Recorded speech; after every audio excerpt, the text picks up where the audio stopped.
Porque es preciso refinar nuestro vehículo psicológico. Podemos diferenciar el vehículo psicológico en dos partes. Una sería la parte alta, donde se encuentra el corazón, podríamos decir el corazón de la psique, el alma, y luego tenemos la parte baja, donde se encuentra el ego, y el ego está sometido a un programa. Este programa es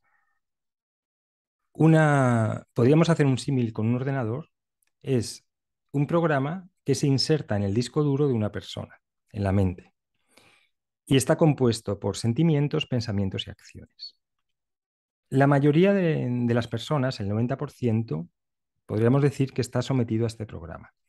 Y este programa es insertado por el inconsciente colectivo, que está compuesto por las ideas, pensamientos y acciones de tu familia, de tu vecindario, de tu comunidad, de tu país y de la humanidad. Entonces se crea una amalgama, se crea un programa donde la persona se cree que siente, se cree que piensa y se cree que hace, pero en realidad es pensada, las acciones son determinadas por otros a nivel inconsciente, y se cree que siente, pero en realidad los sentimientos son un producto de este programa.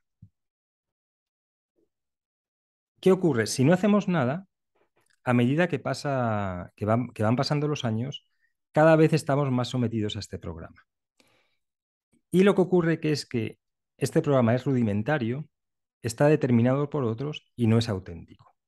De hecho, por ejemplo, si te fijas en el inconsciente colectivo, lo que hace unos años estaba de moda o lo que se pensaba que era agradable, resulta que 20 años más tarde es desagradable.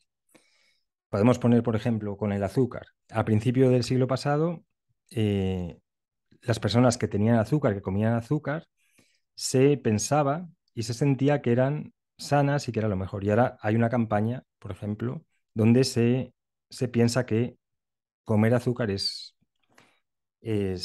perjudicial.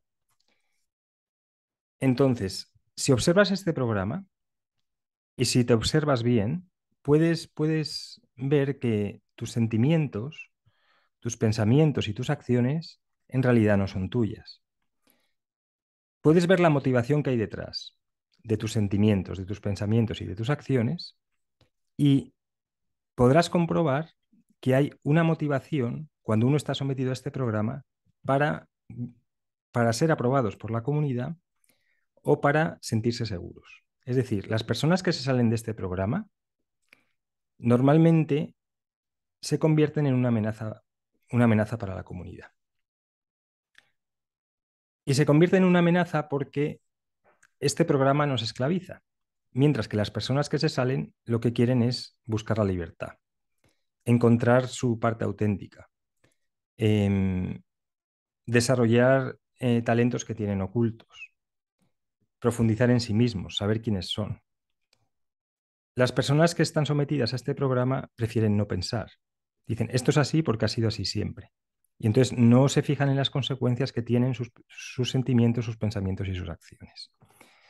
Yo recuerdo en una Navidad que me salió un trabajo para irme a Kenia, tenía 23 años, para ir a trabajar a Nairobi, para montar una central eléctrica.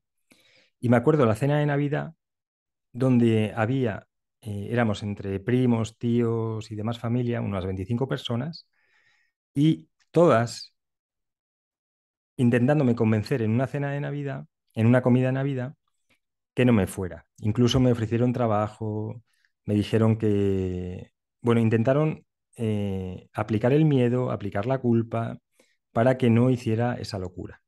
Pero yo sabía que era bueno para mí y afortunadamente tenía la seguridad y la voluntad para poderme salir de ese programa, donde, por ejemplo, en la familia, todo se quedaba en la familia y todos vivíamos digamos, en un sitio cercano para, digamos, como tener todo controlado a nivel familiar. Para salir de este programa, para poder refinar nuestra psique, tenemos que dejar este programa del ego que es rudimentario y conectarnos con la parte alta. Y para eso se necesita voluntad. Se necesita un anhelo para salir y voluntad.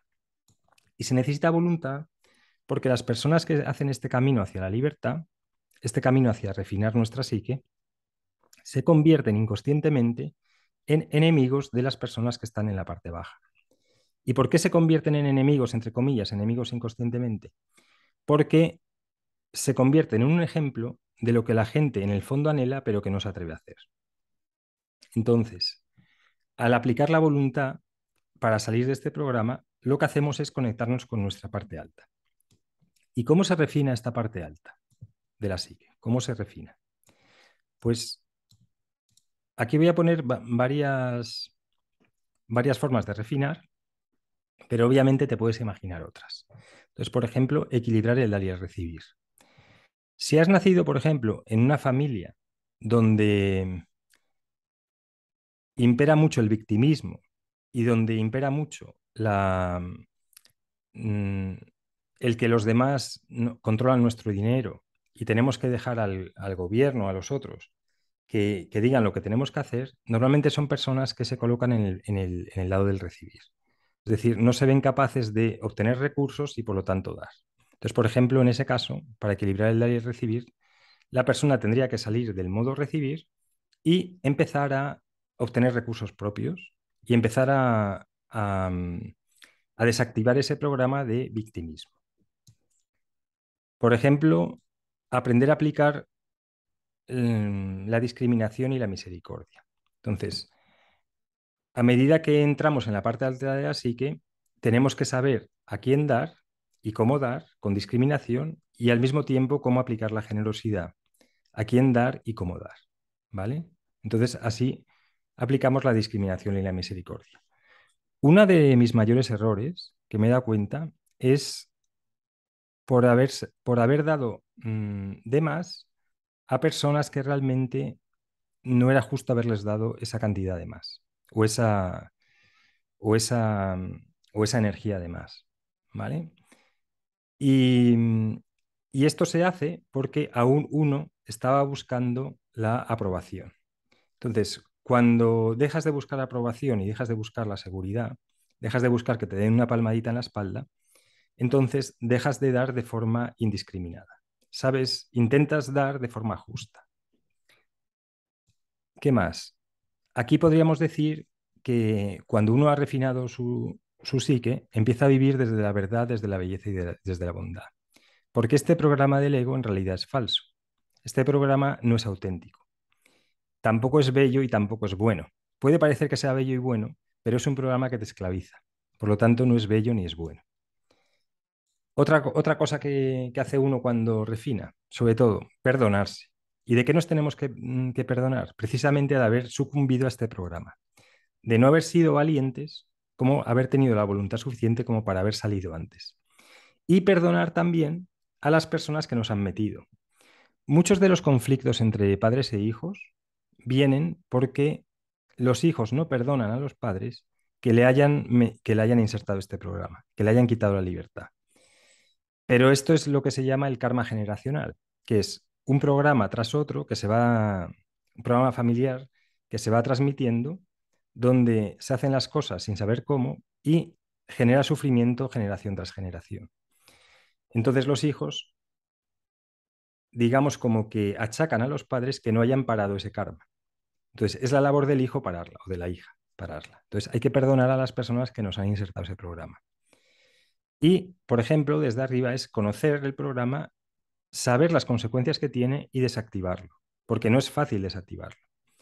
Hay que profundizar mucho en uno para conocerse, para conocer este programa, para conocer la motivación real, las motivaciones verdaderas. Así que bueno, espero que te haya gustado el vídeo y te animo, por supuesto, a que comiences a refinar tu vehículo psicológico. Muchísimas gracias.